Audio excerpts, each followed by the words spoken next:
I'm not really involved too much in the amateur side and seeing what takes place there, so I don't have a lot of say in picks and stuff like that. So and certainly we trust the people that are making those decisions. But we're happy with the draft we had last year. So my experience leads me to believe that we'll have some more success here this year. And I think picking ninth, we should be able to get a pretty decent player, and we'll see. There's always a time frame we have to develop, and growth is really important. So.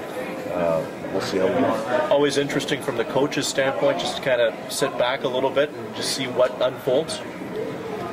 Yeah, it's interesting. What I like is the banter back and forth when you get into some meetings or you're at the table and people are talking. I just like to see what people's opinions are, because you get different opinions on different people, and there's a wide range of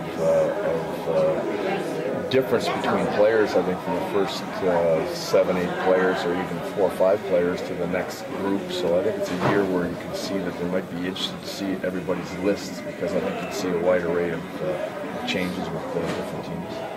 So if there was immediate help to be had, especially in that first round, what part of the club would you like to see Kevin address for roster-wise? You know what, I mean,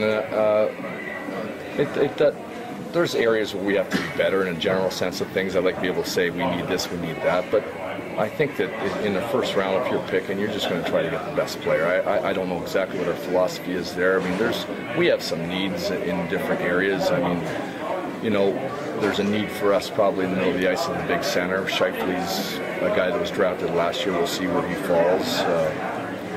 Then you've got players that are unsigned at this moment, so you're wondering where that's going to go. So even if you pick a player, is that player going to be ready now? He's probably a few years away anyway. So, I would leave it up to our management to decide what's the best position to fill. On the unsigned issue, how curious are you about that, and how closely do you keep in contact with Kevin with respect to the progress on those fronts? You know what? I don't get too involved in that. I talk to them and talk to the people that are talking and stuff, but I trust management, and we all know where we're trying to get to. We all know what we're trying to become, and I trust that the management is doing the right things. I mean, if a player, his demands are through the roof, then we have to be intelligent about those things. And I don't sit there and get involved and say, we really need this guy, I really need this guy. I've been coaching a fair amount of time now, and I certainly recognize that the important thing for me is to coach what I have.